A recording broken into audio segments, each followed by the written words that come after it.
Hello and welcome to the Uncalled For. We have a great show for you tonight. I'm really excited to bring this to you. We have tonight the 20th Congress for China and their Communist Party and what President Xi Jinping has to say about all that. And we have his speech, 105 minutes of that speech. So I do have the transcripts if anybody wants to see that. So we'll probably have that linked in the chat for you if I can.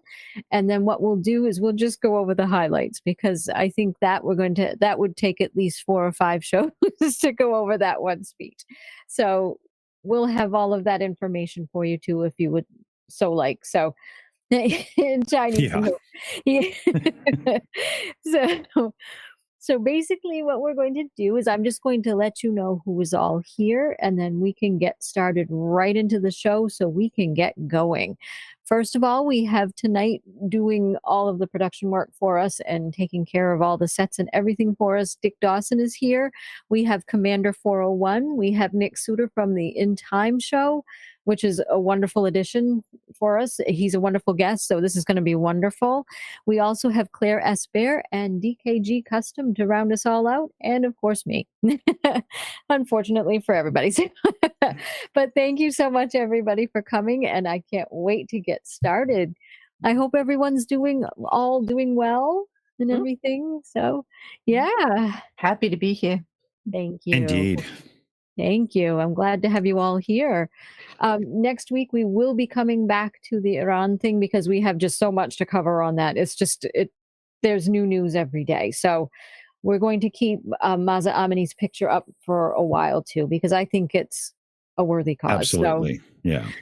Absolutely. So, and plus she's beautiful. So it helps us remind us of what's going on in the world and where there are people who don't have as many rights as we do. So I think she deserves to be up there. And of course, we have my favorite kitty. Yes, I'm the one who's been taking over. Have an eye on the community posts with all my kitties. So there we go. So I think we're all set. Should we go ahead and get right started, Dick?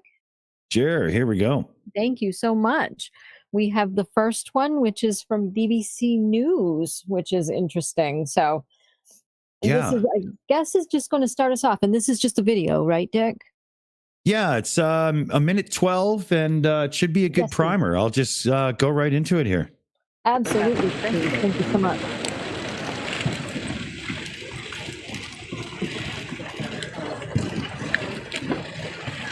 Ooh, lots of noise.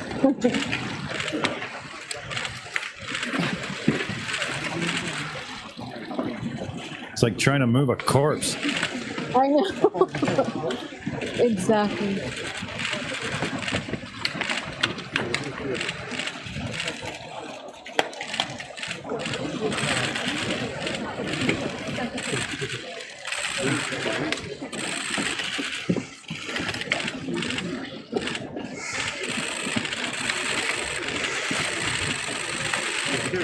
Like, sorry, you're not the leader anymore. Get out. Yep, exactly. Don't even look at him. Oh. Not letting him talk to anybody. Everybody just ignoring him.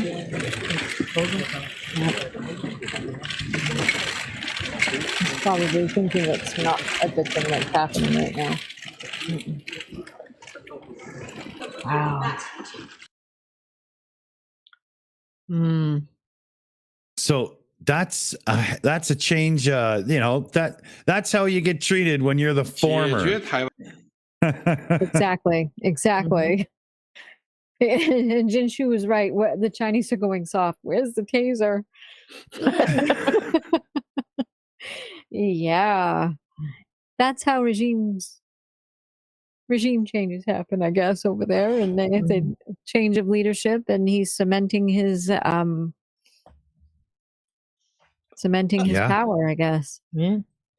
So what do you all think? Go ahead, DKG. Well, Aimee, for people who've had their head in a bucket for the last couple of days, can you just give it run down the basic? What the fuck is going on? What's happened? What have I missed? Well, not too much, really. It's just that they had their 20th Communist Congress meeting that they have. And basically what's happening is just Xi Jinping he's going to have his third term, which is actually unprecedented. One thing that I did read about earlier today is he doesn't have a successor named. So that's not good. And it looks to me like right now he's solidifying his power. I also read that he's also has his loyalists as his cabinet members, his panel members. So that's also happening. He had in his speech, and we have an article on that, which we'll cover in a little bit too, that has highlights from his speech, which talks about how he's hardline on Taiwan and things like that. So yeah. So that's what's going on, and he's just really trying to cement his power in there right now. So, and Claire, go ahead. Yeah, one of the ways he's doing it is, as you saw the gentleman being exiting from the powers for seating, like we would have here in America, Congress, Republican. He's taking those that have served with him the longest and all, that may have had any slight difference in his politics whatsoever, or gaining any popularity, and he's replacing them with loyalists one by one. He's like making a real solid field around himself for his third term, to go forward with a little, some of the same politics as usual, but stronger and heading force, and kind of like disregarding the loyalist party that was behind him prior, which is why we're seeing more of it being reported, because normally they probably wouldn't be saying anything about it, but they just don't understand why somebody that worked with him for 20 years is now out, even though they agreed with him all along. Like, what's coming? Like, what are you up to? Like, it's kind of right. Yeah. Well, Crazy Cat, before I get to Commander, Crazy Cat had a good comment. They said that he was kicked out because if he voted not to allow she a third term, she wouldn't be allowed to have it. So he was kicked out before the vote was taken. So that's really not good. Oh, jeez. Yeah, so he's really trying. And then M2M said because he has won a third term, he effectively gets to choose how long he gets to hold power for the rest of his life if he wants. Exactly. Yeah. Yeah, he's now in control. Yeah. Exactly. Yeah, Hey MJ said what's really interesting is that he accepted the third term, but didn't push the dictator for life title. Right. He's going to try to ease his way in, probably. Which is interesting. Go ahead, Commander. You've been waiting. I'm sorry. I believe the Pentagon, as well as Joe Biden, said that China is preparing for a war with Taiwan. And I think this has something to do with it. Absolutely. Absolutely. And in his speech at the very beginning, yes, and Allie is right. It's supposed to be, quote unquote, a 5-year term, and but he hasn't named a successor to this term yet either. So it's not looking good for him ever coming out of power right now. So should be interesting. And yes, he was talking about Taiwan, and he was taking some hard stances in his speech. We'll read the highlights tonight, but yeah, definitely that the Guardian had. We'll have to cover that because it does mention that as well. So that'll be good as well. Yeah, there's here, I can bring this one up. It's the second one, Amy. It has a little bit more text on that whole Hu Jintao being escorted out. Okay. Thank you. Okay. Yes. This is from the BBC. It says, Hu Jintao, ex-president escorted out of China Party Congress. Chinese former leader Hu Jintao has been led out of the closing ceremony of the Communist Party Congress. The frail-looking 79-year-old was sitting beside President Xi Jinping when he was escorted away by officials. There has been no official statement by the Chinese government concerning the incident, but state news agency Xinhua said Mr. Hu had not been feeling well. After the week-long Congress, the party is expected to confirm Mr. Xi, 69, for an historic third term. The event, held in Beijing every 5 years, cemented his position as China's most powerful leader since Mao Zedong. Xi's path to a historic third term explained. Okay, Hu Jintao, who held the presidency from 2003 and 2013, was on stage when two officials approached him. He said something to Xi Jinping, who nodded back. Then Mr. Hu was escorted out of the Great Hall of the People. The footage of Mr. Hu being asked to leave the stage is drawing global attention as people try to work out what happened, says the BBC's China correspondent Stephen McDonnell. He added that so far there are a lot of questions and no answers from the Chinese government. Chinese state news site Xinhua reported that Mr. Hu had not been feeling well during the session. It said his staff then accompanied him from the session to rest, adding that he is, quote unquote, much better now. Earlier on Saturday, the Central Committee of 205 senior party officials was elected. Delegates rubber-stamped amendments to the party's constitution endorsing Mr. Xi's ideas as guiding principles for China's future. In his opening speech at the Congress last Sunday, he hailed the crushing of the pro-democracy movement in Hong Kong as a move from chaos to governance.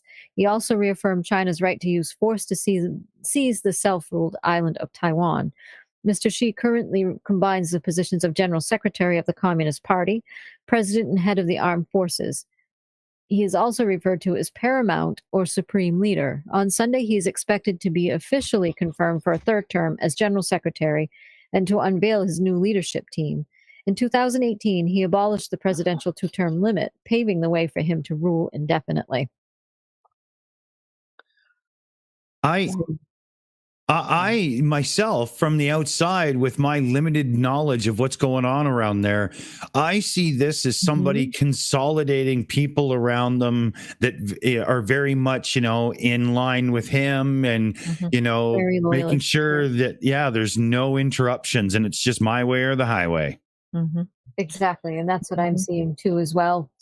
That wasn't the only person removed, right? It was like 5 or 6 people that removed from the cabinet that are no longer part of his political team, so to speak, including the only woman that was seated on the Communist Party at this time.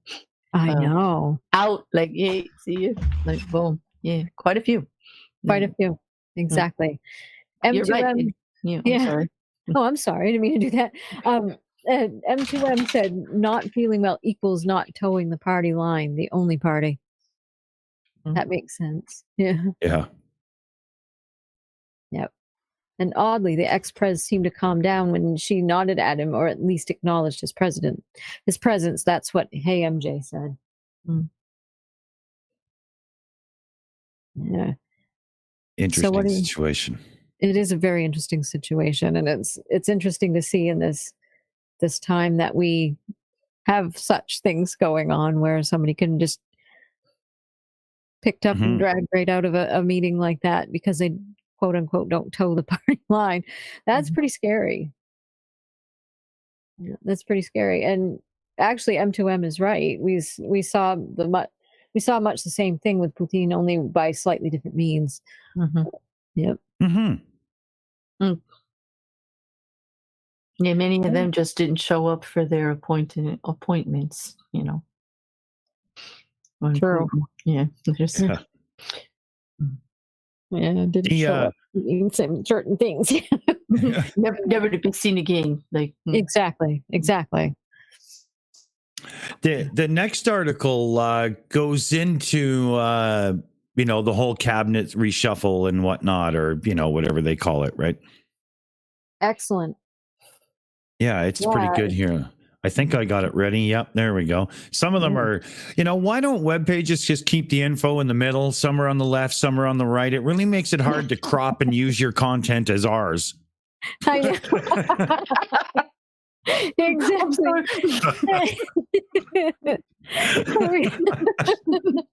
I love it. That's great. I know. Come on, we just want to steal your stuff here. We just want a 5-finger discount. What's wrong?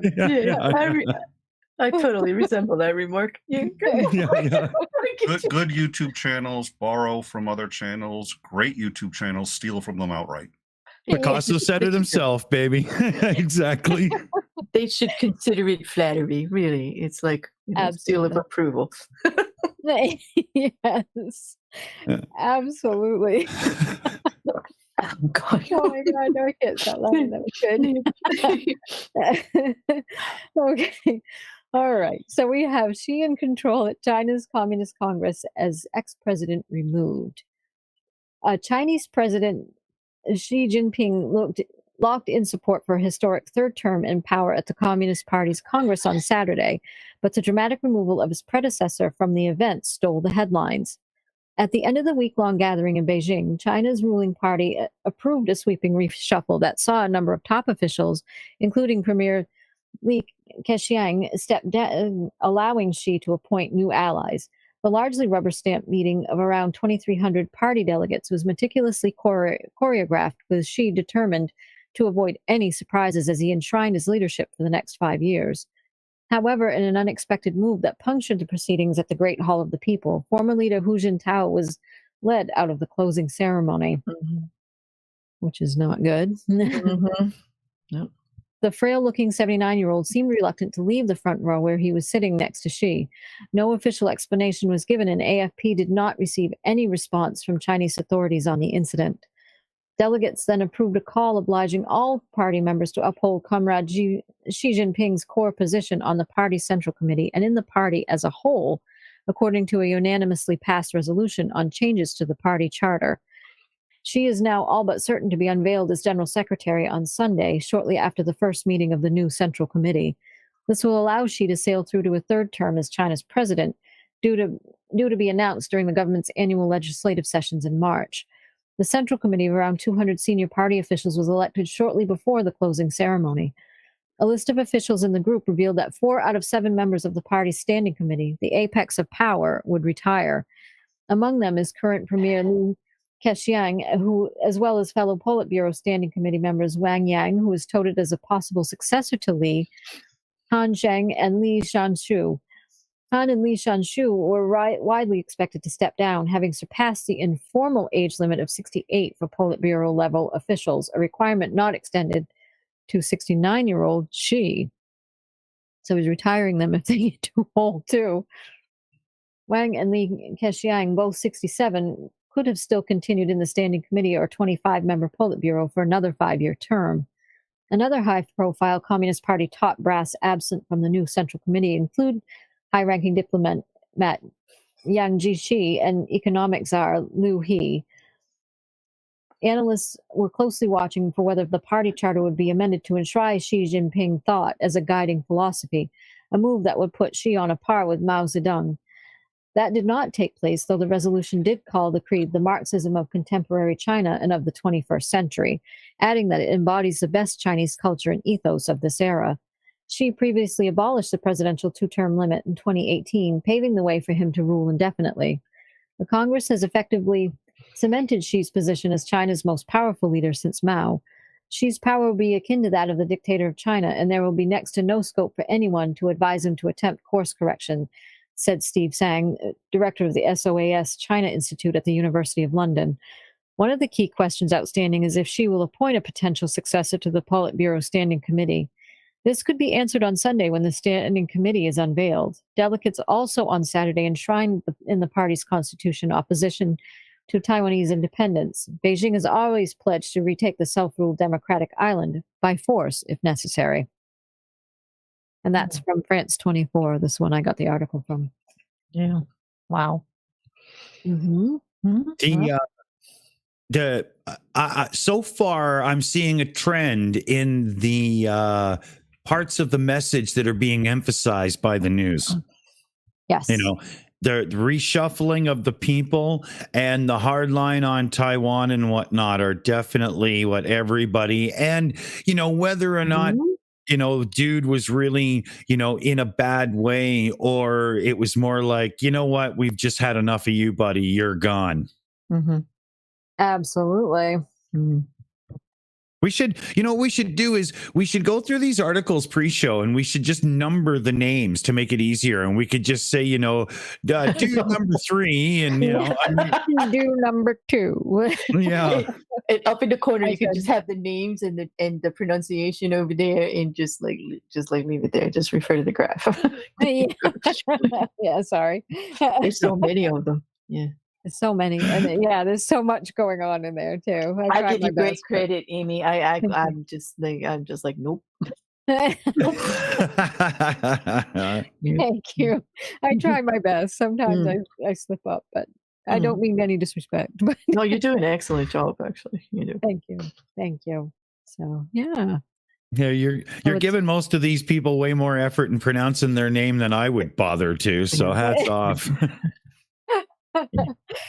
Thank you. Well, I just don't want it to be disrespectful to the culture. The Yeah. individuals, they're communists. So there we go. Yeah. Yeah, exactly. But the culture itself, But the I get it. culture itself, yeah, and the citizens of China, because Chinese culture is actually quite beautiful. It's just Amazing. it's just the government right now is not so good. So Yeah, there we go. just got to be a Not little so bit fond more of friendly. Right. And not be so mean. Wait, is that an oxymoron? Friendly communist? Like, wait a minute, what? I What? Oh, you know. Exactly. Mm. And M2M has another great comment. I think China was holding off from a conflict with Taiwan until this election, etc., was resolved.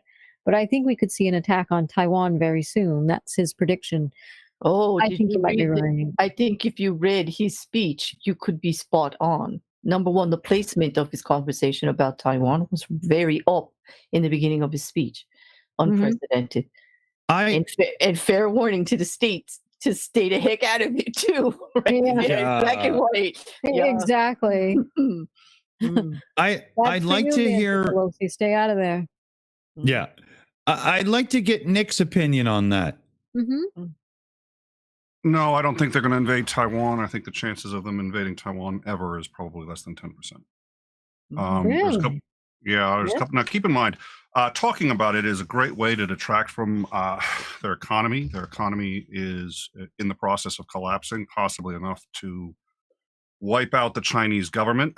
Most of, let's see, I think it's 70% of all wealth is tied up in the housing market, which has utterly collapsed for any number of reasons, probably starting with the one-child policy. But going back to Taiwan, if you think about how many products we buy from Taiwan, it seems like a lot, but we make up only 15% of Taiwan's exports. 45% goes to China, and China does not want to cut that off. Their economy is also collapsing because the zero tolerance for COVID policy causes everyone to stay at home. So between too many houses, the zero COVID policy, and COVID starting to spread, none of them have natural immunity. Their vaccine doesn't work. They don't have natural immunity because nobody's gotten it. Their vaccines don't work, so they've got multiple problems at home. One way to help deal with a population that's mad at you is to say, we're going to go to war with somebody else. And so they're picking Taiwan. Nancy Pelosi went to Taiwan not that long ago, and everyone said that was a really bad move, except she is on the Intelligence Committee, which suggests to me that she knows the U.S. assessment, which is that they will almost certainly not invade Taiwan. It's going to take 200,000 men to do it. They don't have a military that can bring that many men to bear right now easily. Their military is often thought of as offensive. It's not. Many of their ships are still diesel powered. They don't have that many nuclear submarines. The diesel powered ships can only be used defensively for the most part because they don't have the range to go out and attack other countries. They can hit Taiwan, but they're the economic damage to China from hitting Taiwan would be catastrophic, and they would not be able to recover and make the amount of money that they currently make just in trading with Taiwan. They wouldn't be able to make if they successfully captured Taiwan, which they almost certainly wouldn't. But it raises their profile, and it causes their people to become more patriotic and rally around their leader. So he is absolutely going to do it, so long as he's absolutely going to talk about it and boost that rhetoric as much as possible to get people's minds off of the economic situation, which is so bad they're having revolts and riots over there. Wow. That's interesting. Thank you so much. Oh, my pleasure. Thank you. You're welcome. And Commander, you're next. And one other thing about the Chinese military, when China participates in UN peacekeeping, they actually don't like having their troops do it or having their troops anywhere near combat because they actually haven't had any real wars in a really long time. And the Red Army or the PLO is basically a police force to maintain the power of the Communist Party. The China itself is worried about the fitness of their individual troops. Correct? I've heard this, and I am asking our friend I guess. I don't know that that wouldn't surprise me. It sounds reasonably accurate. It certainly concurs with my understanding, but I don't know that per se. But yeah, no, their I heard military is that. not experienced. Yeah, that sounds right. I heard that about 5 years ago, and I just didn't know if it was current info. Right. Well, Right. their military still hasn't seen much combat, and there was a great deal of concern up until COVID. COVID has quite possibly overburdened that country so much, and specifically the zero COVID policy, that it really is on the verge of collapse, and a lot of people are projecting that within 10 years China will not exist anymore, at least not in its present state. The environment has also become a huge problem for them. They're getting massive heat waves. This is causing electrical usage to skyrocket. They can't afford the electricity, and it's causing problems with their food production. And since they're pariahs with most of the rest of the world, that was one of the reasons they decided to start working with Putin and Russia. Problem is, now it turns out Russia's not going to be a great ally for them. If Russia successfully took Ukraine, all of a sudden all of that food from Ukraine would go to China. That is not going to happen. People often forget about 5 years ago, China couldn't feed its own people. 1/5 of the population was starving to death. Actually, that was 10 years ago. They are probably headed back there. Again, that makes, if you're headed back there, and if the population knows that, that is great incentive to saber rattle like you've never saber rattled before. But having said that, the likelihood that he is stupid enough to try to add to their problems by taking it is extremely slim. Yeah.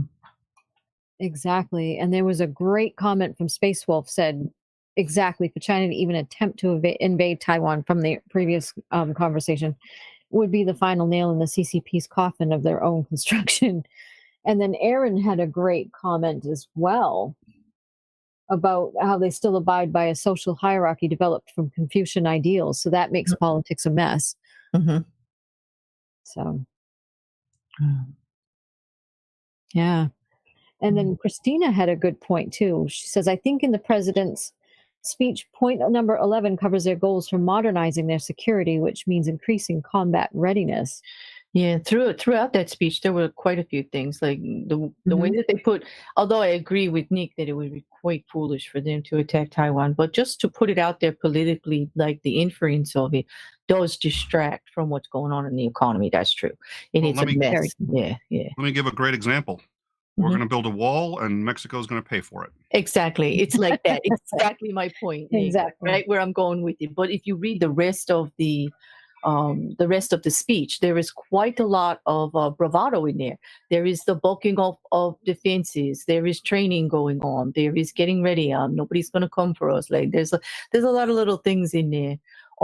Speaking to the people that we're going to get ready to like be better, stronger. Really, just going away from what's going on with the COVID lockdowns there, how it's affecting the economy, the people fighting back, the disparaging, like Nick said, in the economy and the wealth on where it is, the actual so many of those empty buildings that they built, the apartments and the things that they, instead of waiting or repurposing them, they just tore them down. Like total losses, total absolute losses in real estate everywhere.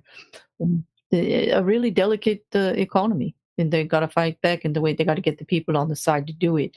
And he talks in that speech about restructuring, and I'd like to hear from Nick on this, the restructuring of the wealth and how that could actually be possible, how they're going to do that. Is it going to be like Robin Hood? They're going to take from the rich and give to the poor. Well, investors are pulling out of China, the housing market. So when the one-child policy was enacted and used, unfortunately, I think we all know this, it's absolutely horrific, but they greatly preferred boys to girls, which means they'd murder their girls and so on and so forth. What this, and the net effect of this was there were so few women that women could really sort of be much more discriminating in terms of which men they wanted. So men started competing. They started competing specifically in terms of wealth. One way to show your wealth was to buy a home. So they would all buy as many properties as they can, sometimes even 5 properties. The entire families would actually give money to their sons to help their sons get a good wife by making them look really rich and having a home, which is why so much of their wealth is tied up into the housing market. This caused the housing market, of course, to skyrocket. I mean, just absolutely skyrocket, which is how it built And then they just said, okay, we can build an entire economy around this. Well, that works great until the prices start to go down. And that's exactly what happened actually in the US in 2008. That's what's happening there now. And if there's a way to rebuild an economy from that, I don't know what it is. So it might maybe be manufacturing, but the problem is they can't manufacture anything because everyone is forced at gunpoint to stay at home.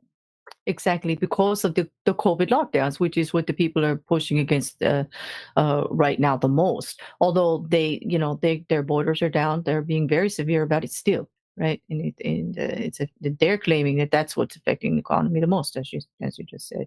They can't go to work. How are they going to make money? It's like, yeah. And there's more protests there than we've ever seen. Now that could be because it's always been there and we're just getting better information coming out. The internet makes it that way. I don't think that's why it is. I think it really is worse than it's ever been, and they're having a harder time keeping down on it because even their military is under some form of lockdown. So it's a nightmare scenario, and any one of these problems could end a country by destroying its economy, and he's got at least 3 of these things. So And that's exactly it. And I do remember seeing news reports of completely empty cities. I mean, skyscrapers, empty, all the flats in them are empty. I mean, just completely brand new cities built empty, just standing there empty. That cannot be good for the economy. Aaron Reese had a wonderful comment as well, too. He said, you may have discussed this, I'm half distracted with dinner, but the one-child policy is also creating a massive number of seniors that younger people have to support now. That's also a good point. That's in their culture, and that's not even a given. Like, that's just taken care of, and they're living longer and well taken care of, and not able to go to work. Hugely disproportionate number of men that are now becoming seniors can no longer work, need to get whatever their equivalent of Social Security is, and the money generated by the youth is it's sort of the same as the baby boomer problem that we're having in the U.S., only magnify that tenfold. Exactly. Yes, and Ali said it too as well. That one-child policy also ended up with way more males to females, and now they aren't marrying. That's right. Yeah. How do they balance it out? Yeah. Well, that's exactly it. It's I know. Kick them all off the Communist Party. Don't give us a voice. That'll change it. Yeah. That'll help it. Yeah, that's going to help. Okay, I digress. No, you're fine. Absolutely fine. It's great. What about gay marriage? Oh yeah, like I don't even. You know what? That never comes up over there. I wonder why. I know. Yeah. Oh wow. Renee and me said that China now allows 3 children per family. Well, I guess they kind of have to. I mean, because eventually it's just going to be. Just going to be so many people to take care of, and they're not going to be able to. Well, they need healthier, younger ones to actually get out there and work if they can underneath the COVID thing, because the elderly can't, or anyone Exactly, they're not going to have enough. Eventually, it's going to become lopsided again, and it's ouch, not good at all. Not good at all. All right. So should we go on to the next one, please, Dick? Sure. Do you want the Guardian, or where are we going here? Let me check. I think so. Yes. This is a really good one. This is about everything you need to know about everything in it. So I think that would be a good one to do, please. Ready. Wonderful. Thank you so much. All right. China's Communist Party Congress, everything you need to know. The 20th Party Congress is expected to see President Xi Jinping reappointed for a precedent-breaking 3rd term, as well as offer signs of what he intends to do. On 16th October, the upper echelons of China's ruling Communist Party, CCP, will come together for a twice-a-decade gathering involving speeches, secret meetings, and reshuffles of powerful positions and committee memberships. The 20th Party Congress is expected to see current leader Xi Jinping reappointed for a precedent-breaking 3rd term, as well as offer signs of what he intends to do with his extra time in charge. The big questions are around key subordinate appointments, whether Xi is given even greater standing within the party, what he plans to do about China's zero COVID ravaged economy, and his pledge to take control of Taiwan. So, what is the Congress? The Congress is the most important meeting of the CCP's 5-year political cycle. It announces new promotions and key appointments, including the party leader, passes assessment on the party's progress, and outlines the direction of the next cycle. The meeting is always held in the autumn, and the relatively early date of this year's Congress indicates that major decisions have been made and any potential disagreements or in-party rumblings have been ironed out. So, who goes to the meeting? About 2,300 senior party members gather at the Great Hall of the People in Beijing, ostensibly representing the tens of million party members across China.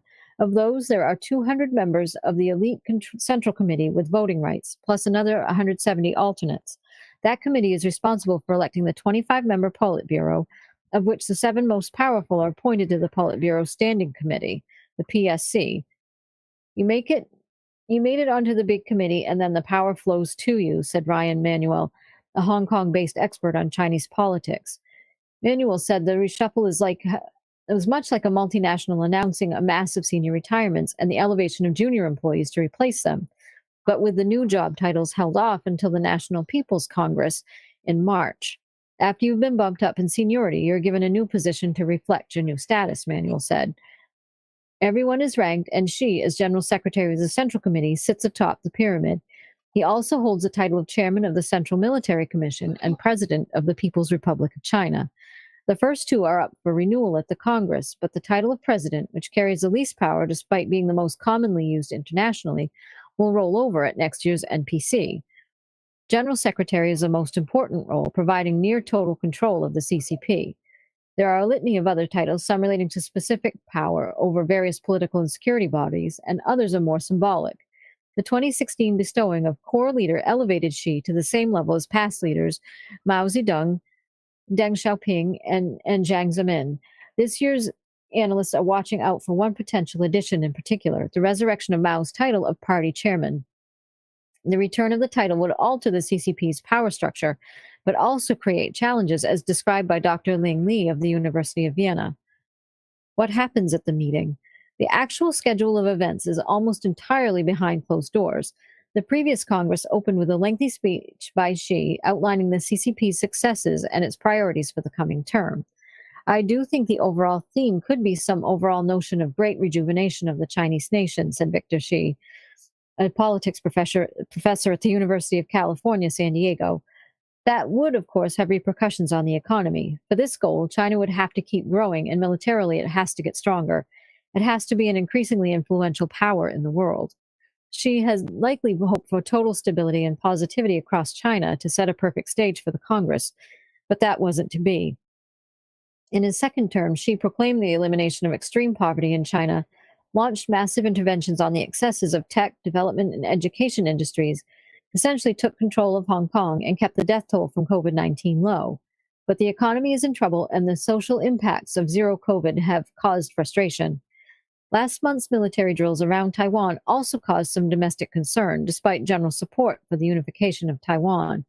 We know that Xi Jinping is extremely powerful, but this year has also shown that he has vulnerabilities, said Margaret Lewis, a law professor at Seton Hall University in the U.S. After a week of private meetings, Xi will probably give a closing address and present the new lineup of the PSC, the exact makeup of which is only revealed when they walk on stage. Positions are usually vacated because either the member has been purged for misconduct or they are forced to retire under the party's age limit statute, which encourages members age 68 and over at the time of Congress to retire. Xi said that there are likely to be at least 2 age-related retirements from the PSC. Li Shangshu and Han Shen ranked 3rd and 7th, respectively. Why is this meeting different? Ordinarily, this meeting would see a smooth leadership transition as Xi stepped down at the end of his second term. But in 2018, the party suddenly announced those constitutional limits had been scrapped, giving Xi the ability to be what some analysts term dictator for life. It's the linchpin in what analysts say is Xi's consolidation of power and reverses safeguards put in place by previous leaders to avoid repeating the cult of personality around Mao and the damage of his Cultural Revolution. There has been no public opposition to the scrapping of term limits or to Xi himself, and many of his potential opponents have been purged in the vast anti-corruption drive of recent years. For many analysts, like Council of Foreign Relations Senior Fellow Professor Carl Mintzner, the question of whether he gets a third term is already a dead certainty. Instead, the question is how far he gets raised up politically. Does he get elevated something closer to a Mao-like role in China's political system, say by reviving the post of party chairman, abandoned since the early 1980s, said Mintzner. Mintzner said appointing Xi as party chairman would open the door for a broader disintegration of China's political system back into full-blown one-man rule. If that happens, it raises the specter that all the abominable policy failures that inevitably accompany such a shift, whether those that China itself experienced under Mao during the Cultural Revolution or that Russia today is witnessing under Putin, could repeat themselves.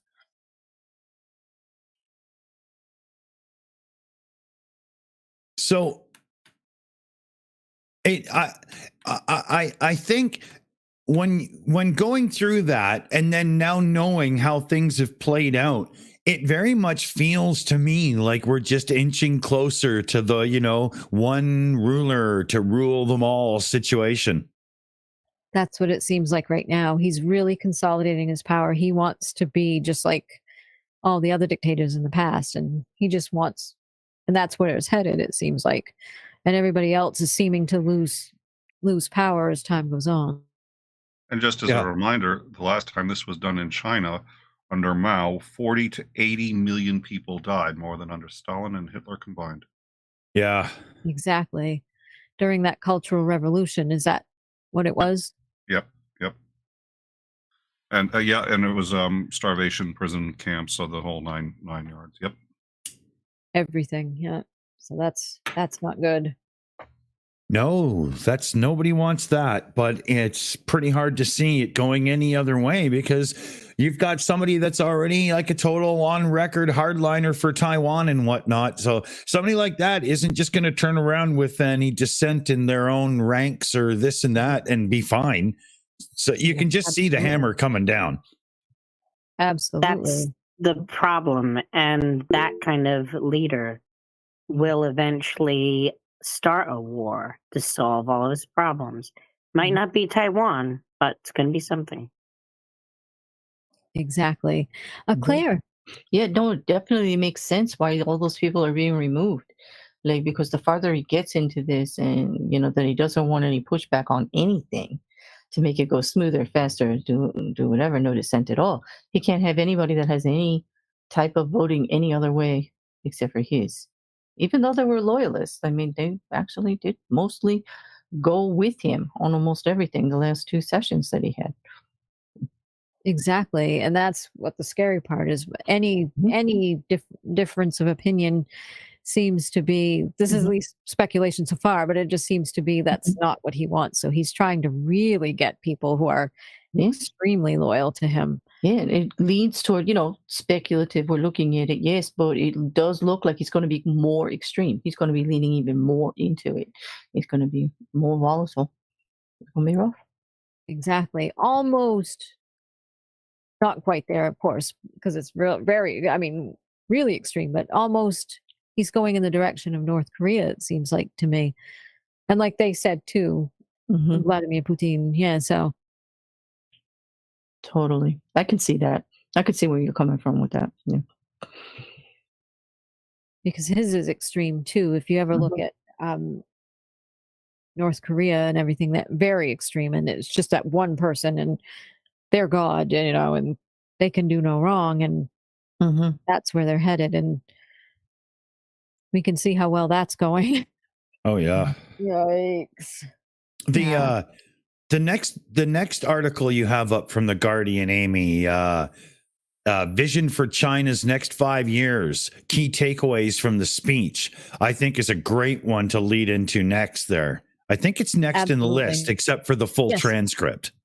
Exactly. That would be perfect, please. Yeah, I'm going to have to leave out 105 minutes, I guess he spoke for. It's incredible. And they talk about that in this speech as well. So it's long-winded. Very.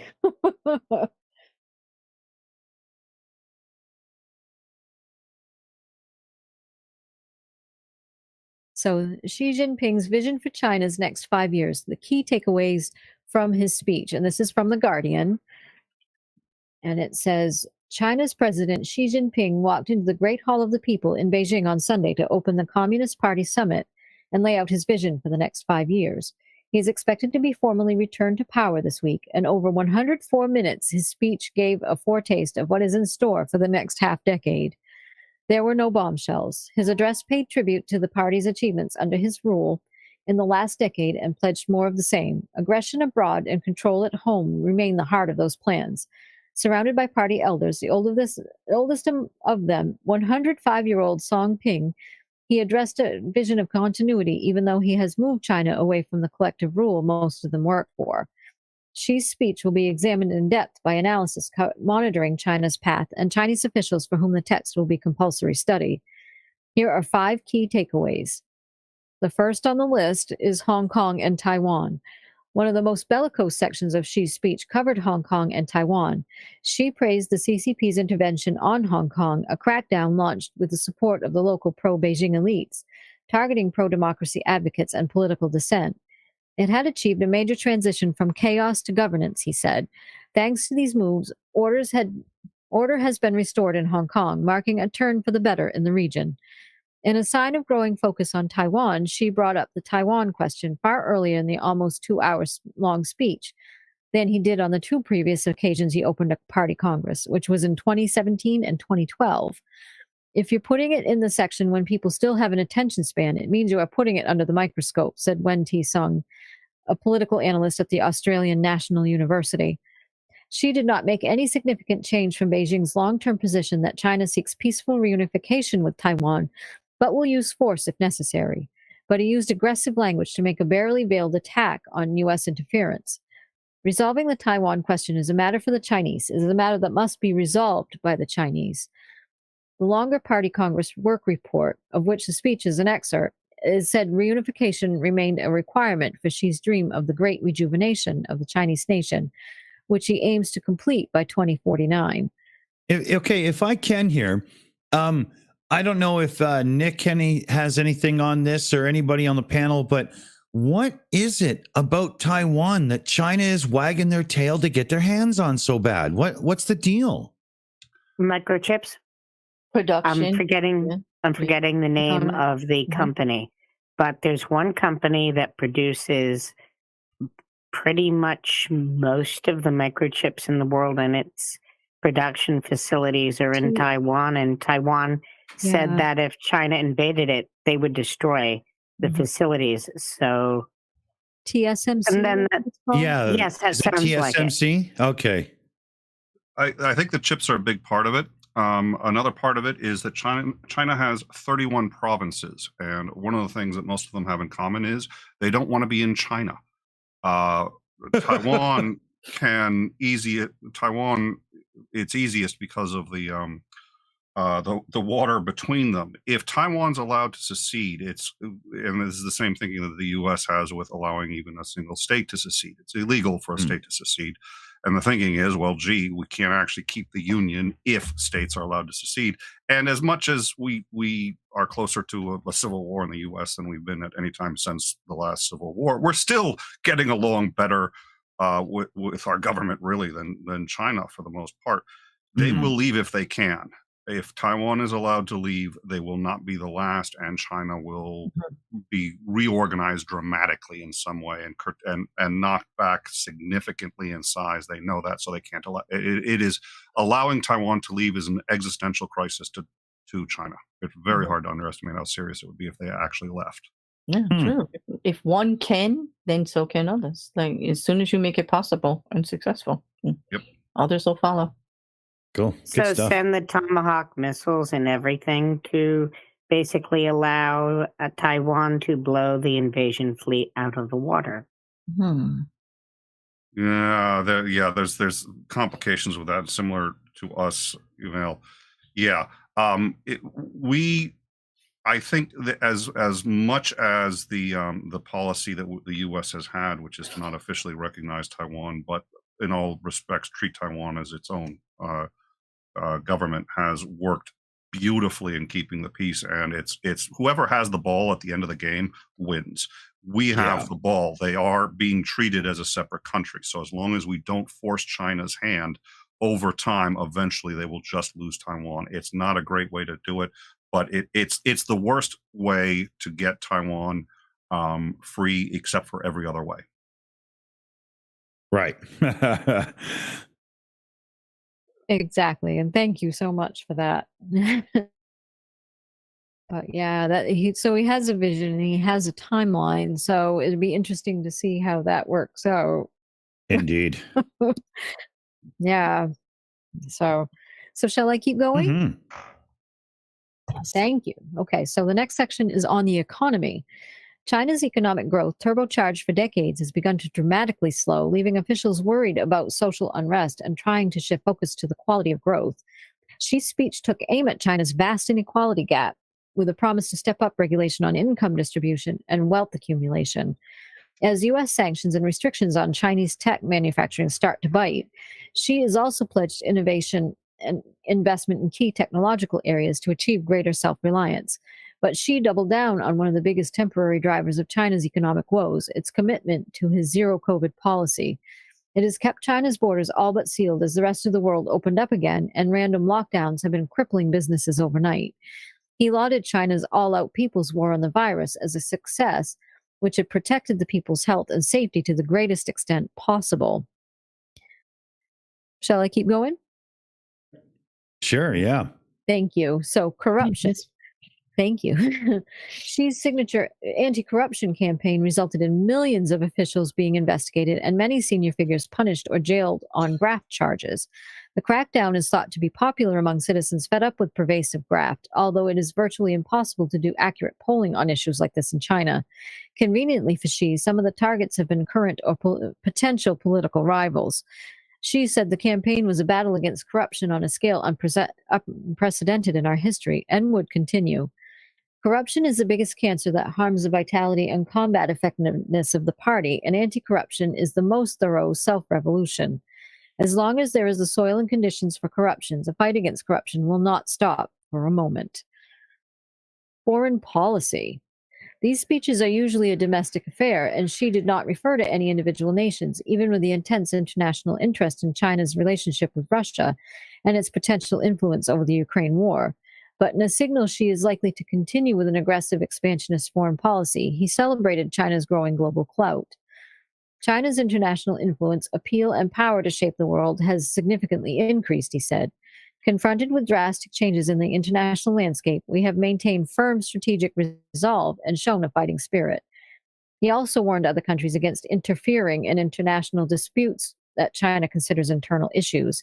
He did not mention one of the most internationally contentious issues of his term, government policies of religious, social, and cultural repression in Xinjiang, which the UN said are likely to be crimes against humanity. Perhaps the only relevant mention was a commitment to the principle that religions in China must be Chinese in orientation, a policy of secularization and religious oppression that applies to several regions, including Tibet and Inner Mongolia. And then the last section is the environment. China is highly vulnerable to climate change and pollution. It has 6% of global water reserves and 20% of the global population. Reversing the damage done by decades of breakneck economic growth has been one of China's major policy objectives during Xi's decade in power. China has pledged to peak carbon emissions by 2030 and be carbon neutral by 2060, and has also invested heavily in renewable energy. Xi pledged environmental protection and promoting green lifestyles. We must remember to maintain harmony between humanity and nature when planning our development. In his speech, the president pledged China would support low-carbon industries, ensure conservation of its diverse ecosystems, produce an energy revolution, and promote the clean and efficient use of coal. And flood out villages to save a city. Yeah, exactly. Just had to get that out. Exactly. The foreign policy being focused very much on expansion and look at how much we've grown in power and stuff. That's not comforting. No, and it's flexing their muscles and it's showing, it's sort of like what Putin is doing too, about showing how strong he is, how he's the bear and he rides everything horseback half naked, with no shirt on. It's Yeah. kind of that showing of power. Everything is all about power, and that's exactly what they're doing. They're showing how strong they are, and so you shouldn't mess with us. At least that's what it looks like from my perspective. Hmm. Yeah. Well, he does. Definitely. He should get some credit. And part of it, there was almost. Oh Jesus! I almost said perfect storm, that is so overused. But The U.S. started withdrawing from the world stage with Trump. We pulled out of NATO. We pulled out of the Paris Accords, and Ping really. I don't know if he saw this coming or was just ready to strike, but started projecting a Chinese soft power into the areas that the U.S. was leaving, and started to offer to negotiate, to be the police of the world and negotiate peace between different countries and all. It started stepping into roles that the U.S. used to do. He did end the poverty, the abject poverty. There's still a lot of poverty, but the people aren't starving to death the way they used to. So to his credit, he's done some of these things, but it looks like it's not sustainable. It's all going to go backwards. And he might have really turned China into this huge superpower everybody was terrified of. But I think between COVID and him maybe using short-term gains at the cost of long-term sustainability, I doesn't look to me like it's going to continue. Exactly. And also, yeah, they also mentioned in the article too about what he's been doing with the human rights violations against the Uyghurs and all of those things. Commander, go ahead. I wonder what they're going to do, because they said all religions must be China-centric. There was a group of Christians, believe it or not, that the Communist Party point to their origins. It was some dude who basically couldn't pass a civil service exam, so he used Christianity to start a rebellion. It's an interesting history. But they're probably just going to go after every religion that does not toe the party lines instantly. The guy's last name, I think, was Yeshuan. Yeah, so that's interesting too. I mean, it's yeah, it's when you're openly saying, look, I'm in power now again, and the first thing I'm going to make sure we do is correct anybody out there that doesn't believe the right things religiously. That's not a good sign. Jesus. never is. It never is. And if you try to suppress people and do like they did before, suppress their religion, people are going to get not happy after a while, and they're going to rebel against that too. So as things go from bad to worse, they'll, I'm sure, economically plus religiously too, if they start taking away that, I mean, people are going to start getting really angry, and that's not going to be good for them. Yeah, they've gone through this too. I mean, they tried to eradicate Confucius. That didn't work. Come on. Confucianism was too popular, and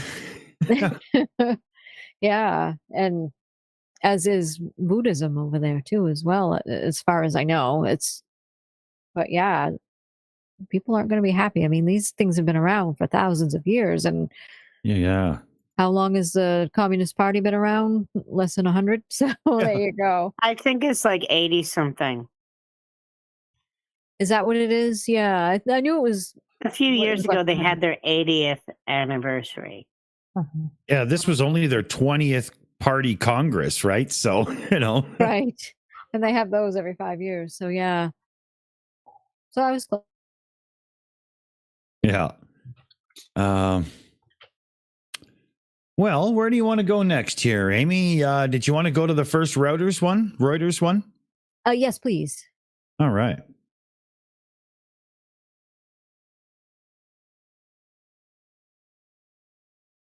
I always find they're pretty balanced, good reporting. worth reading. Exactly. Yeah, exactly. I like to, as I look around for news sites, Reuters is one of my favorites, as well as AP. They just report on it. They just tell you what's in there, and that's it.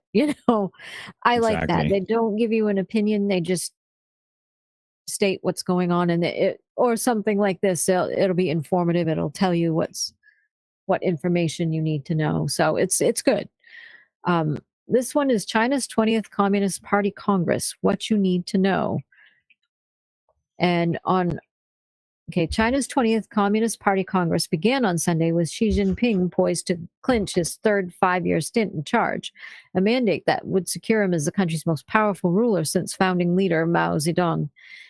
Xi opened the week-long, twice-a-decade session with a speech touting China's fight against COVID-19, the party's safeguarding of national security, maintaining social stability, protecting people's lives, and taking control of the situation in Hong Kong, which was rocked by anti-government protests in 2019. He also called for accelerating the building of a world-class military. Little is known about who will be promoted into which key roles on the Politburo and its 7-member standing committee. Here are some of the leading contenders in some scenarios to look out for. Leaders face a difficult time. The world's second-largest economy is slowing and facing a potentially painful rebalancing of its investment and property-led model. China's real estate developers are delaying debt restructuring moves until after the Congress, hoping the gathering offers clues on how Beijing plans to stabilize the embattled sector. Okay, so in a highly unusual move, China delayed the release of key economic indicators scheduled for publication this week. Still, the country's vast financial bureaucracy has been busily tamping down ripples of turmoil across its currency and stock markets, with state banks and companies stepping in to provide support and reassurance to investors. In the work report from which his speech was drawn, Xi used the terms security or safety 89 times, up from 55 times in 2017, according to a Reuters count, while his use of the word reform declined. Xi said it was up to the Chinese people to resolve the Taiwan issue, and China would never renounce the right to use force, but will strive for a peaceful resolution. China will enact policies to boost its birth rate, Xi said, as policymakers worry that an imminent decline in China's population could hurt the world's second biggest economy. China will make its COVID-19 prevention measures more scientific, accurate, and effective, said a party spokesman. In the past, this is one of the quotes they had, in the past, Chinese leaders based their legitimacy on their ability to provide economic growth.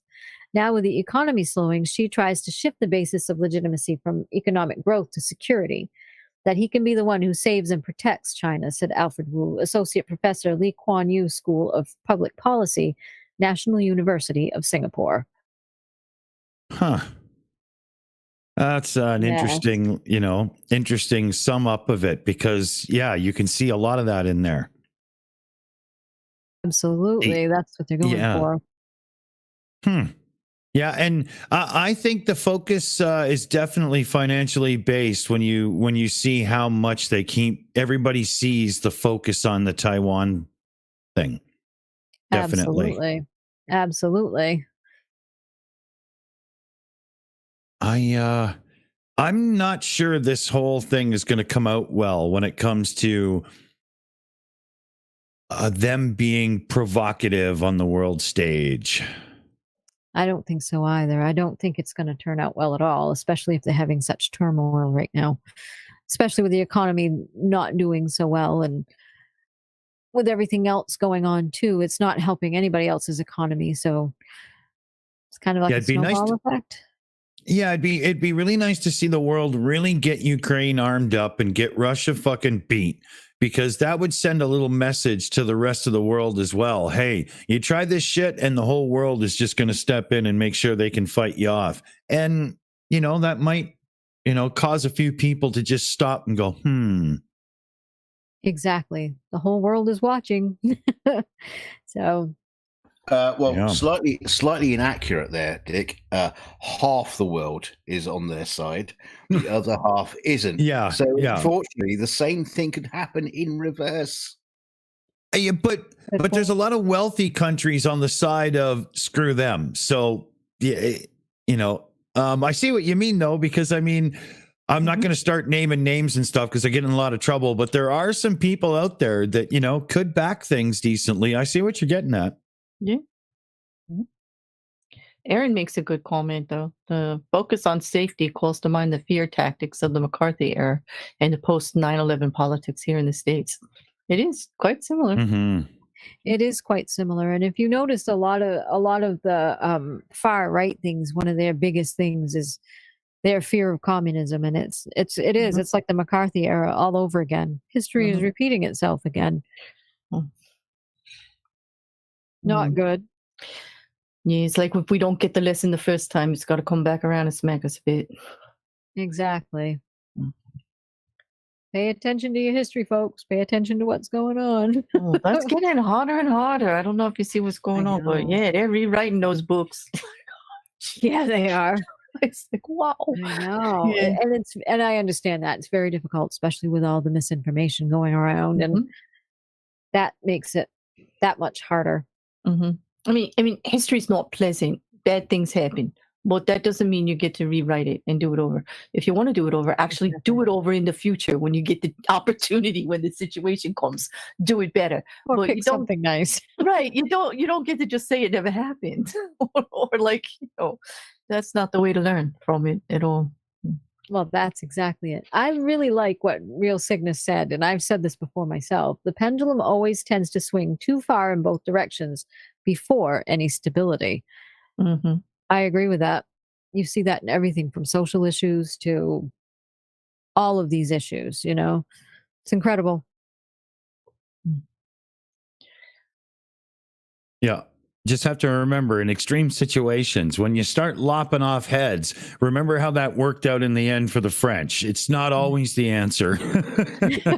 It's really hard to put a head back on. It really is. Yes. It's quite difficult. Yeah, those don't stick back on. Not easily. No. Yeah. No. And you might be screaming. You might be screaming for someone else's head, but it's yours that comes off.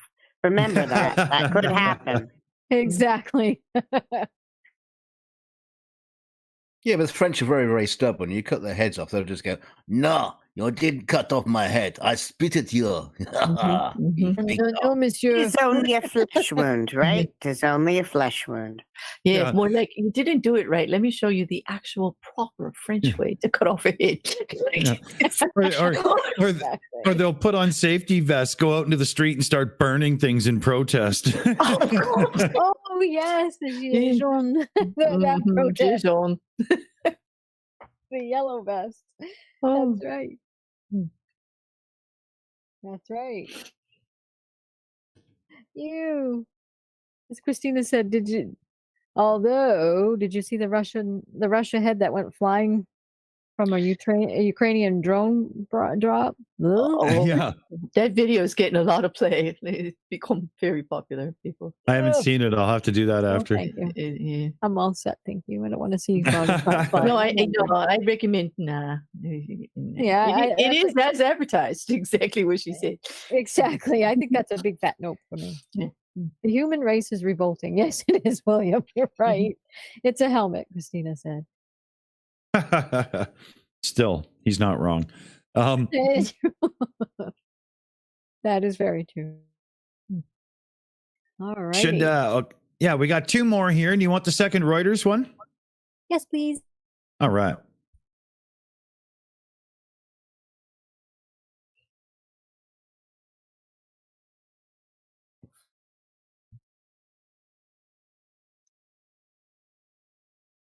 We got it. Okay. Okay.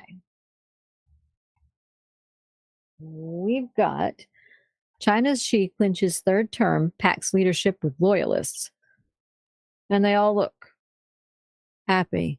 Make sure that comes up. I'm sorry, but they very stern looking. Okay.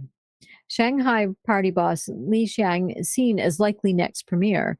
Loyalists take key positions, no clear successor to Xi. Politburo has no women. Its 24 members are short the usual 25, which is interesting. Okay. China's Xi Jinping secured a precedent-breaking third leadership term on Sunday and introduced a top governing body stacked with loyalists, cementing his place as the country's most powerful ruler since Mao Zedong.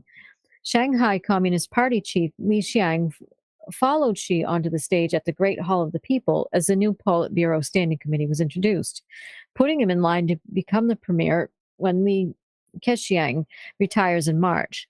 The other members of the seven-man standing committee are Xiao Leji and Wang Huning, who returned from the previous committee, and newcomers Kai Shi, Ding Shuexiang, and Li Shi. Li Xiang is also new to the standing committee. All are seen by analysts to have close allegiance to Xi, the son of a Communist Party revolutionary who has taken China in a more authoritarian direction since rising to power in 2012. Richard McGregor, senior fellow for East Asia at the Lowy Institute think tank in Sydney, said the result was a resounding victory for Xi. All of his rivals, potential and real, have been forced out of the Politburo Standing Committee, and Xi loyalists took their place. The new Politburo is an emphatic statement of Xi's dominance over the party. The unveiling of the Standing Committee and the 24-member Politburo comes a day after the closing of the Communist Party's 20th Congress, where amendments were added to the party charter, cementing the core status of Xi and the guiding role of his political thought within the party.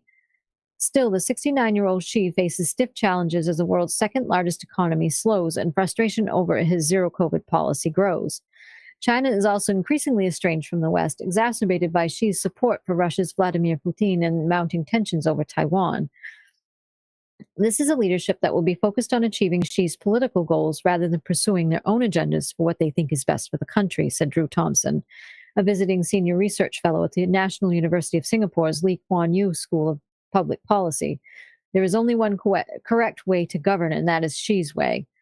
Xi's new men. Putin congratulated Xi, saying he looked forward to further developing a comprehensive partnership between the two countries. The results of the party congress fully confirm your high political authority, as well as the unity of the party you lead, Putin told Xi, according to the Kremlin's website. North Korea's leader Kim Jong-un also sent a congratulatory letter to Xi, state news agency KCNA reported. There's the support you want in life. Exactly. Those are the two that are supporting it. You know, and that's the direction that he's been heading in. That's at least the way it looks from my perspective anyway. So as expected, the new standing committee lineup does not include a clear successor to Xi, whose predecessor Hu Jintao was unexpectedly escorted out of the Congress closing ceremony on Saturday. The ascension of Li Qiang, 63, to the number 2 spot, meanwhile, speaks to the importance of ties to Xi. As Shanghai party chief, Li was a lightning rod for some of the public ire that made it past censors over the city's grinding 2-month COVID-19 lockdown earlier this year. But Li and Xi share a long history, including Li's stint as Xi's chief of staff when Xi was party chief in Zhejiang province. Another new standing committee member is Xi's private secretary and gatekeeper, Ding Shuexiang, who at 60 is the youngest on the new panel. Ding heads the party's central committee's powerful general office, which manages the administrative affairs of the top leadership. Kai Chi, 66, joins the standing committee from his post as Beijing party chief and is considered one of Xi's closest political allies, having worked with him for 20 years in the coastal provinces of Fujian and Zhejiang. The fourth newcomer is Li Shi, 66, party chief of economic powerhouse Guangdong province, who is also perceived by experts to be ideologically close to Xi, although they do not share a history of working together as the others do. There are conspicuous absences. The unveiling comes a day after Li Keqiang and Wang Yang, seen by analysts as relative moderates that were young enough to serve longer in top decision-making bodies, were excluded from the wider Central Committee. Both have ties with the Communist Youth League, a once influential group that experts say has lost power under Xi. Another conspicuous absence from Sunday's unveiling was Hu Chunhua, a vice premier who had been considered by some party watchers as a candidate for the premiership and also has Youth League roots. Hu, 59, was not chosen to return to the Politburo. Also missing from the Politburo, any women. The lone woman on the last Politburo, Sun Chunlan, retired after 2 terms. She laid the ground. Yeah, I know, exactly. She laid the groundwork to rule beyond a decade when he eliminated the 2-term limit on the presidency in 2018. His term as president is likely to be renewed at the annual parliamentary session in March, where the next premier will also be officially named. Xi's full control means his team will be fully responsible for any policy mistakes, said Yang Zhang, assistant professor at American University School of International Service in Washington. His autocracy may provoke stronger international pushback from the U.S.-led Western countries. All of these scenarios will make his third and likely fourth terms not as easy as expected, he said. So any thoughts on those?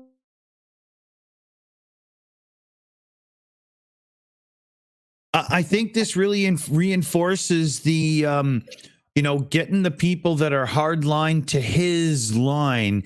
Mm-hmm.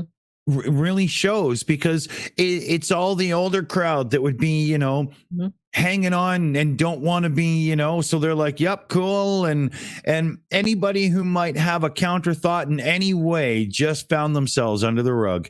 Mm-hmm. That's exactly it. They found themselves outside looking in. Yeah, it looks like a political alignment totally on his policy, and that he's going to be pushing forward. I mean, the youngest guy is 60.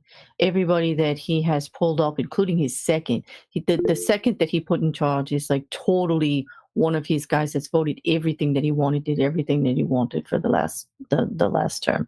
It speaks loudly of, if you had any idea of trying to go anywhere outside of what he recommends, whether you think it's good for the country or not, you're just out. Exactly. You're just out. Because other people did put other policies just to discuss it, not to say that it was better or worse, but just to put it forth. And anybody that put forth anything, all of a sudden it's not there. No one is there that put any other arguments on how to fix the economy or anything over the last couple of years. So it does look like Dig said, a strong move forward for doing some extremist politics, like my way or the highway. I don't have time to listen to you people. So all in or you are out. Exactly. I mean, it is the Communist Party. Don't act like you're going to get like a say. Right. Don't expect diversity in the. It was kind of a little bit of humor. It's kind of like remember who we are, people. My way or get out. Like exactly. My way or the highway. Mm-hmm, mm-hmm. So that's probably what it is. Anything that's even a hint of a dissenting thought would be, okay, you're out. We don't need that right now. We need it. Exactly. They just want a bunch of yes men. That's right, Mike. Mm-hmm. Exactly. Yeah, because they've been talking about the housing condition that Nick was talking about, the real estate economy, the way manufacturing is all, the way that Taiwan has come forward as far as imports of all technology, where China used to be the leader. We know as Americans, where did we used to get everything? China. We don't anymore. Even American, even the U.S. sanctions are now hitting them harder than ever. They've got some troubles there. Over the second term that he had before this third one that he just got elected into, or took. I don't know if you can say elected in this condition or not. In this situation, like I hate to use the word, it doesn't seem to fit. But now that he's going into his third, everybody in the second that even hinted at any other ideas on how to fix things that didn't really align with what he is going to be putting out there, they're gone. He wants no other voices. To go against him, because they had been talking about it. Of course, it's a big country problem, countrywide. People are very upset, and they talk loudly of his actual zero tolerance COVID rulings. Like people can't work, you can't go out, you can't leave your house, you go to jail if you leave your house. Under the COVID lockdowns and stuff. They were very serious about it. Yeah, but it is having such a horrible economic result, okay, but he did actually decrease the numbers. You have to remember how populated they were, how close everything is. There were reasons that he did what he did, but they took such a hard line. But it's still that way. It's still right now. At any time, he can, lock them down again. And the people are pushing back right now, because the numbers are saying, as we all the numbers are saying that it's not as risky, although the variants are around and things like that. But they want to get back to normal life. They're pushing back. They're pushing back greatly, because it is affecting them individually and as a countrywide economy. Exactly. Commander, you're up next. Didn't they ever hear of something called vaccines? Number one. Number two, isn't it like what happened in Russia, where you just got a bunch of yes men and they corrupted the entire system until They were driving around on knockoff tires and all sorts of shit. And it looks like he's preferring to take China down the Putin road in that way, because that's just human nature. You're going to have the corruption actually get worse. Mm-hmm.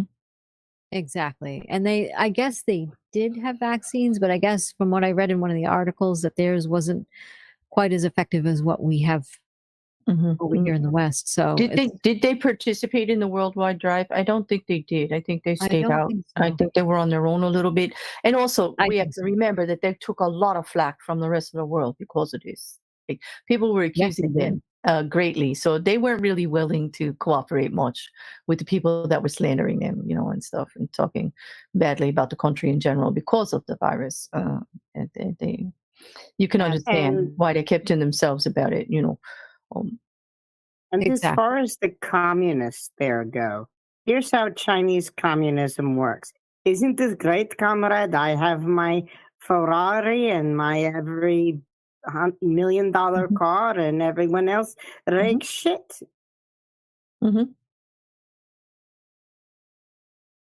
It's true. The funny thing is that we're looking at it as from a democracy. We're looking at it from a totally different way. Like that's communist. Okay, they have a totally different way of doing everything. The my way or the highway is great. When you try to compare it, like, also to Putin, like, who got strong? There is a lot of corruption over there, but like, that man's been around forever. Ain't no getting rid of him until he kicks it. Okay, fear, my way, this way. That's just how it's done. That's the model that it's done. It's supposed to be for the good of all the people. Everybody gets the same, whatever. But they're starting to notice that it's not actually like that.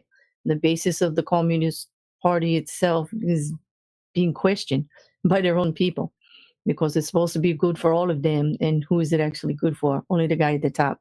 He's the richest. Exactly. He's the strongest. He's the one with all the power. What brought the Soviet Union down was the fact that everyone knew that it was bullshit. But Chinese politics, I mean, what a gamble it is just to be into it, right? You wake up in the morning one day, you still might be living well, or you might be fired by a gunshot to the head. At least we didn't see that. They were escorted kindly, like, more gently. Not as the past, where we've seen people like disappear and you never hear from them again. Like, remember them? Like, what? Like, are they here last week?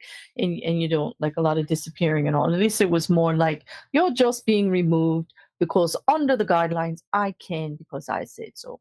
And they don't care anymore. They do it right out in public. Exactly.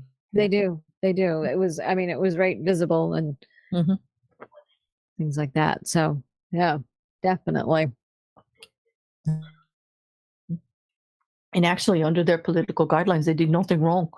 That's all perfectly acceptable, how that was all done, actually. Absolutely. About it. Yeah, because we're looking at it like everybody's writing, even the Guardian, everybody's writing it, and you're looking at it as from a democracy point of view. You're looking at it like we just don't agree with this stuff, But if you actually look at the communist politics, like what did they actually do wrong? Except for, I want people that agree with me next to me, and I'm allowed. And that's what I'm going to do. So everybody just take a hike. Absolutely. I've cemented myself as leader of the Communist Party, so you have to follow my rules. That's that. That's it. I don't like how it is in my house. I understand that part. It's got to be that way sometimes. But this voting him in for the third party, the third term rather, and now there's no end to it. That's the scary part. Like, I don't know if the people or the government was ready for that end of it. Like, okay, now I've situated myself by getting rid of, not being able to get a third term, and now there's no end to the third term, and there's no successor. So, absolutely, that's right out of the Russian book of politics, right there. Yep, exactly. They followed suit. And William Kirchmeier had a good comment again too. That's why communist government is fated to fail. It depends on public ignorance and indifference to exist. That is very true, and that's why it's so dangerous to go down the road of what some of these conspiracy theorists and people like that, like the flat earthers, and you hear them all say the same thing about how education is so bad, and Mhm. they all seem to fall on that, and that's scary to go that way, because if you don't know any better, then Mhm. Well, The you're flat allowed to earthers believe. don't even know what communism is, and all the Mhm. conspiracy theorists don't know what the heck it is. And then you had Mhm. like Rick Wiles going on about how Russia has shed its communist past and has embraced God, blah blah, and they're baptizing Satan missiles. Okay. Yeah, exactly. Yeah. You know, the bright light in that comment from William and Kirchmeier is that the world is getting smaller. The internet and social media has made the world so small. So communist regimes cannot operate in a vacuum anymore. Information does get in. People do get to think about things. Now, it's not easy, as we've seen all over around, the protests, even in Russia, some people pushing back. Could be in China too, but information does get in, and knowledge is power. And people start with free thought a little bit, and things start to change. But they can. That's why they're so hard on it. They're trying to clamp down so hard on it because they can't. They have to. They have to keep it in a vacuum without all the outside influences in order for it to run smoothly without revolt. But we are seeing indications in China even of protest and revolt by the people against it. Exactly. Mm. That's exactly it. Michael Castrian had a great comment on that too. He said, education is only bad if it's used in the wrong form or context, or you're too dumbass to learn from it. Exactly. True. Kind of like you can lead a horse to water, but Exactly. Yeah. See you soon, Spaceful. Yeah, Christina S. also mentioned some things in his speech. She said in his speech, point number 9, he talks about means of accumulating wealth will be regulated, an improved system of income distribution in an effort to sound like they care about their people. Mm-hmm. And John Staley said, kinder, gentler version of Saddam Hussein pointing out people for removal. Recall Putin's security meeting. You can slap whatever ism on it. It comes out dictatorship. That's true.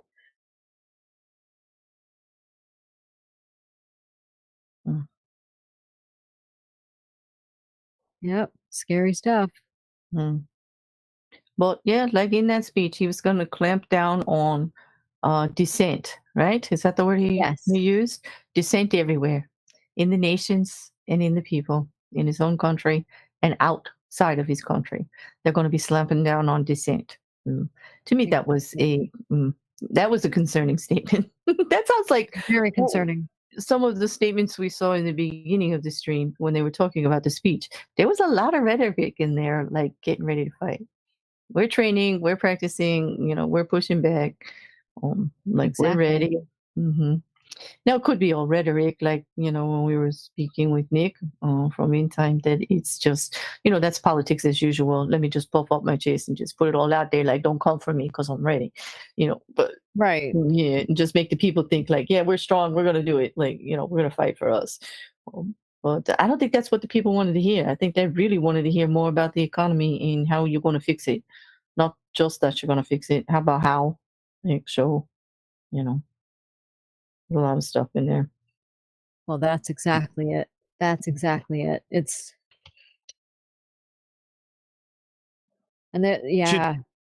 Should we bring up the last one there, Aimee, that NPR one? It seems to have a really good wrap up where, how he emerges from the party Congress with dominance. Like they're really, they're really going into the whole power grab part of it, it seems.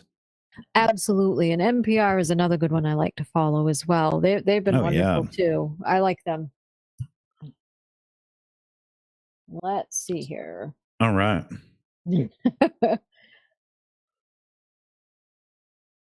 I think it'll be a nice wrap up to the show, and then we can have a little chatter. Yeah. And Like, look at that. We'll give Chi his peacock moment, yeah? Yeah, exactly. Exactly. Look at me. Look at me. Mhm, mhm. He can barely even smile. I know. Well, if you ever know, did you notice too? This is one of the things I always pick up on with people. It's just something I pick up on and something I can read. Um, all the expressions on their faces as they come on stage, all very stern. Oh yeah. And yeah, so he's doing the non-smile smile. Yeah. Yeah. Stern authority. It's almost like it's been told. They're told. That's how we roll. Exactly.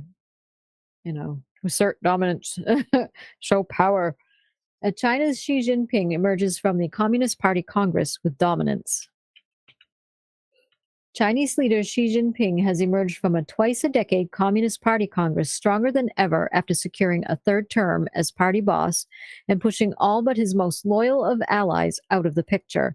On Sunday, Xi smiled as he led the newly selected group of men at the pinnacle of power in China, the Politburo Standing Committee, onto a stage before the media. Xi had long been expected to cling to power, but the Congress cemented his dominance with breathtaking clarity. Xi Jinping is surrounded by allies, a mark of his power. All of the 6 other men on the Politburo Standing Committee are considered close associates of Xi. They've worked with him in different parts of the bureaucracy and proved their loyalty. Analysts say the lopsided lineup upsets a long-standing practice of balancing factions within the Communist Party's policymaking elite and highlights Xi's sheer political muscle. 4 members of the previous standing committee retired to make way for new blood. 2 had reached or passed the traditional retirement age of 68, but 2 had not, and their exit this weekend was a surprise. Premier Li Keqiang, who was number 2 in the party hierarchy, and Vice Premier Wang Yang were pushed out. Both are 67 years old and would have been eligible to stay on based on prior informal party rules. Party ideology czar Wang Huning, who is also 67, retained his membership in the standing committee. Wang is a trusted aide to Xi and is credited with helping formulate Xi's ruling philosophy. Wang Huning and Wang Yang are not related. Another key promotion went to Li Xiang, who took the number 2 spot in the standing committee. As party boss of Shanghai, many thought Li's chances for promotion were sunk by the poorly planned and deeply unpopular COVID lockdown in April and May of China's most cosmopolitan city.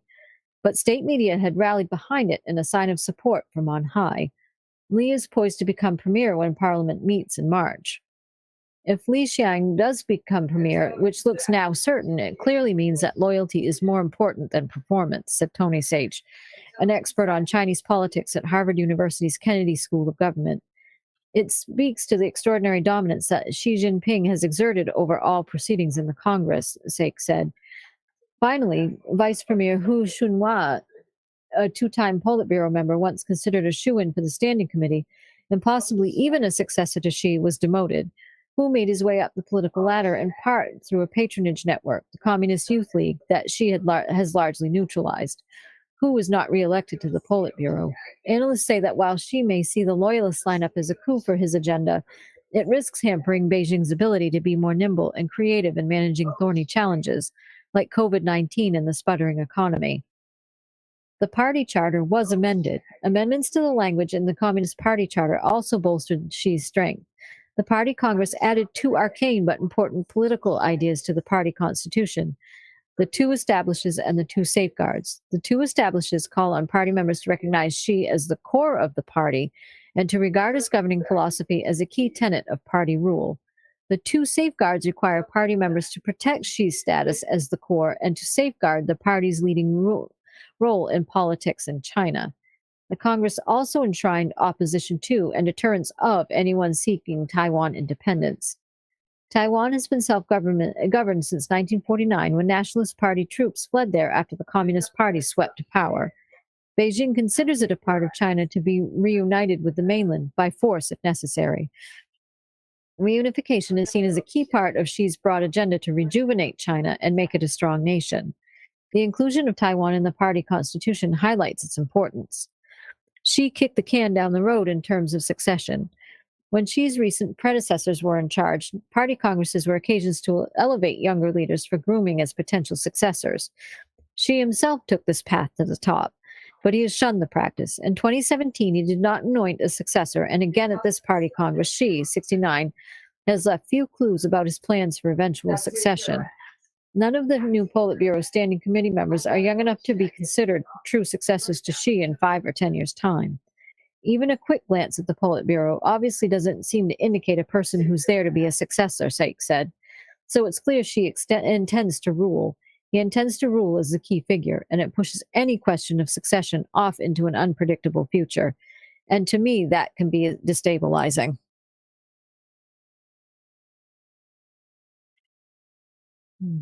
There's quite a lot of concern in that. Yep. Very much so. There absolutely is. Go ahead, Commander.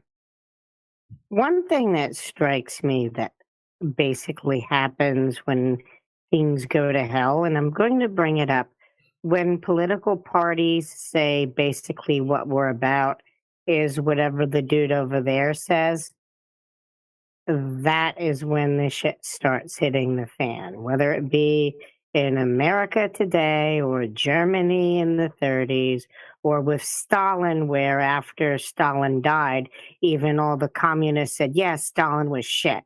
When it becomes about a person, even rather than ideals, even the ones that don't work, it gets shit.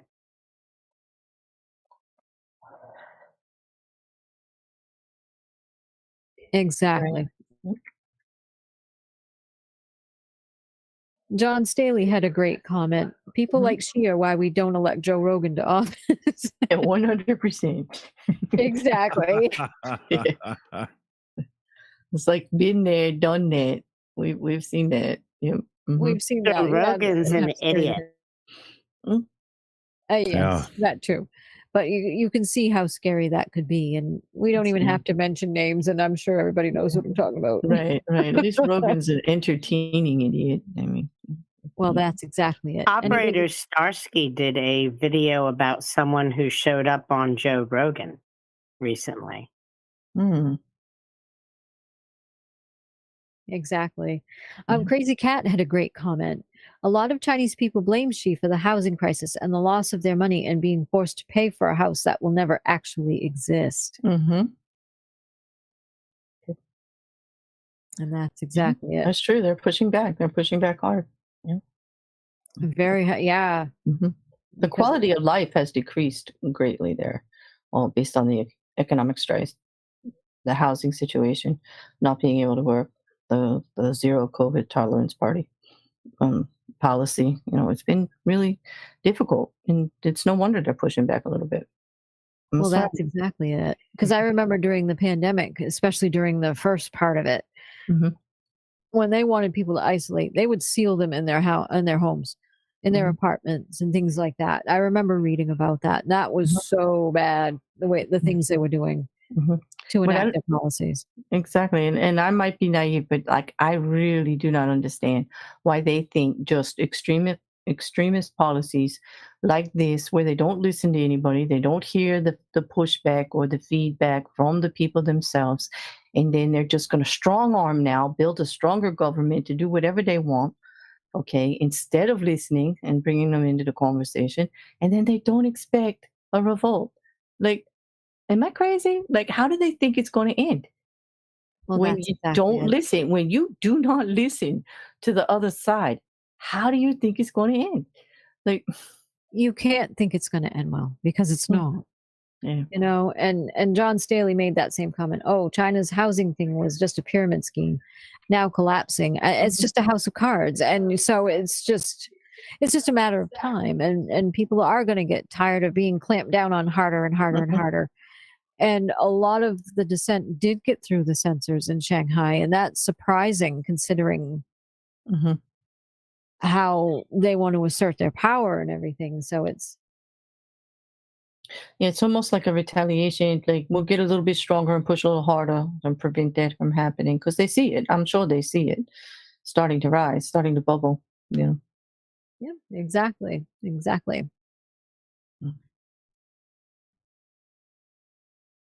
Well, judging by the time, I think it's probably time for Around the Table, isn't it? I would think so, yeah. So I think I'm going to start right around the table. In time, had to leave early tonight, but so we do want to thank you for coming. So thank you so much. Hopefully you'll come back even more because we love having you on. So his insights is amazing. I just love listening to him. So that's always good. So I'm going to start out with Commander 401. Commander, what are your thoughts on this evening?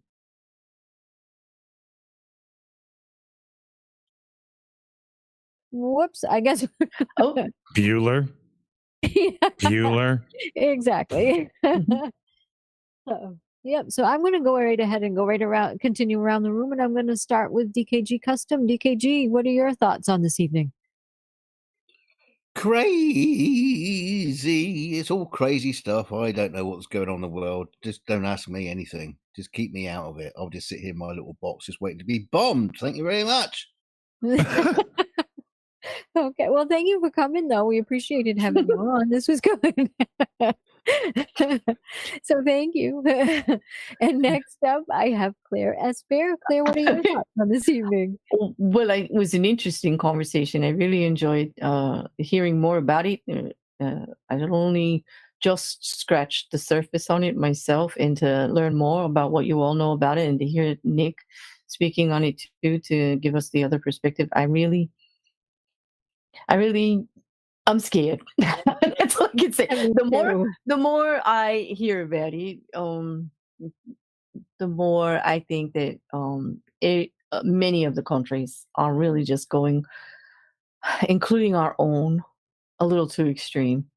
And it's almost like it's full moon every damn day, all over, everywhere. Like, we need a break. We do. I'm waiting. Can someone, like, I don't need a messiah. Like, I don't need anything like that. But can somebody step forward and speak a little common sense for me, please, before I lose my damn mind? Like, that's all I ask for. Well, thanks for having me here. It was very enjoyable. I really like these conversations. Thank you so much. And I agree, too. I mean, even if they don't even speak common sense, just stop the silliness. Look at a kitty. How about that? That's been my escapism lately, because oh my gracious, some of the things that you hear about, it's just constant. And it's not. I mean, China's just one. Last week we were talking about Iran. It's everywhere. Though we've got the war in Ukraine that just don't. The Russians aren't making any sense. It's just everywhere. Just here in the United States. I don't know. It's just too much. It's too much. And then you look at the cost of living around the world. Okay, every country thinks they got a big issue with like their people in charge about this, about inflation and the cost of living. And if you actually go to all the countries and look, it's the same everywhere. Like, it's a huge problem. It's one that we're all going to have to get together to solve. It's not going to be one country solving it by itself. Like, we all are going to have to get together to do it. But they don't see it. I don't know. The numbers always do not lie. The numbers never lie. Like, they don't. They don't. And the cost of living crisis is everywhere. I mean, not just China, not just Europe. It's everywhere. I mean, well, we've had the biggest inflation in 40 years? Yes, and ours isn't even the biggest compared worldwide. No. Look at the UK. They actually outstandingly beat us. Like, they tripled, quadrupled, like 4 times what it was. It's astronomical, and it is worldwide. It's not just one. That's the scary part, because they're not looking at it that way. Everybody's looking at it like they need their prime minister, their president, their governing party to solve it. No, well, we need a bigger solve. Actually. We need a bigger solve. This is where the whole world has to kind of work together on it, because it's this is where diplomacy needs to come back in too, because we need to all be able to talk to each other to resolve these problems and take care of our people and make sure that everyone is okay. It's a shame you don't have the time to run. I mean, you really should run. No, I know I'm going to start at the bottom. I'm sorry. I'm sorry. Okay, I'm muting now. All right, have a good night, everybody. Thank you, Aimee, again, for having me. Much. No problem. I love having you with me. It's great. So, thank you. We can talk all night, I'm sure. So next up, we have Dick Dawson. Dick, what are your thoughts on this evening? People that are in places like China and stuff where they're not really truly free to do things the way some countries are slowly waking up to the fact and standing up to the fact that they're not. And, you know, these grabs for power probably won't last that long. So I guess enjoy it while you can, old men. What do you think, Aimee? What are your thoughts? Oh, thank you. Yeah, enjoy it while you can. I mean, you're consolidating your power right now because you want to maintain control. Well, might not get to for too much longer. Communism never lasts forever. It didn't last 80 years for, the Soviet Union. So just be aware of that. People don't like to be oppressed. So that's right. And Commander, would you like to say something before we go? Yeah.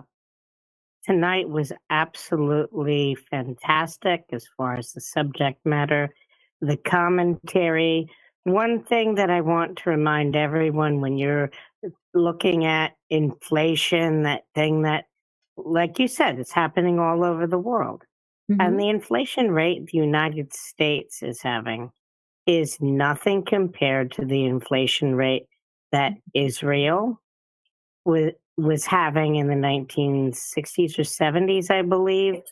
It was once the highest inflation rate in the world. Actually, it was worse than I think Venezuela is today. And same thing with Japan. And these things work themselves out. So what did FDR say? We have nothing to fear but fear itself, because fear causes us to do really stupid and impulsive things. Actually, he didn't say that. I added to it. Well, thank you so much. So I do want to thank everyone in the panel for coming. It's been a wonderful conversation, even DKG. We love you. And I want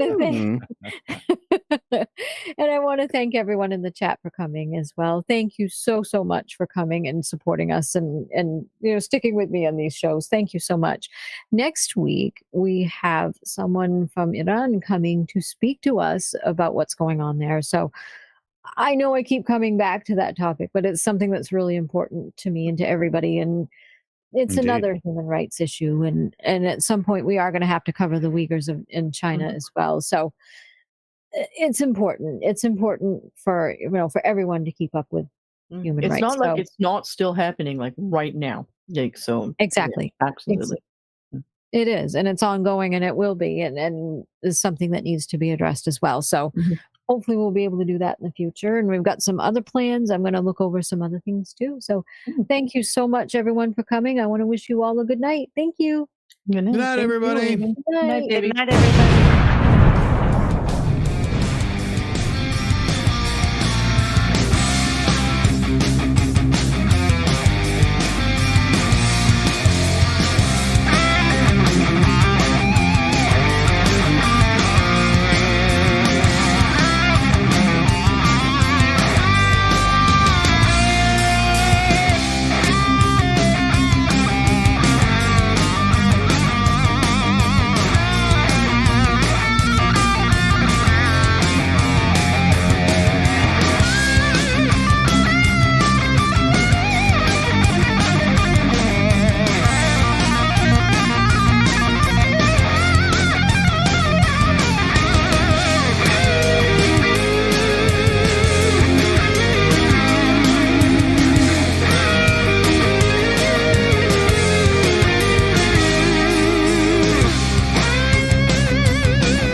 It's over.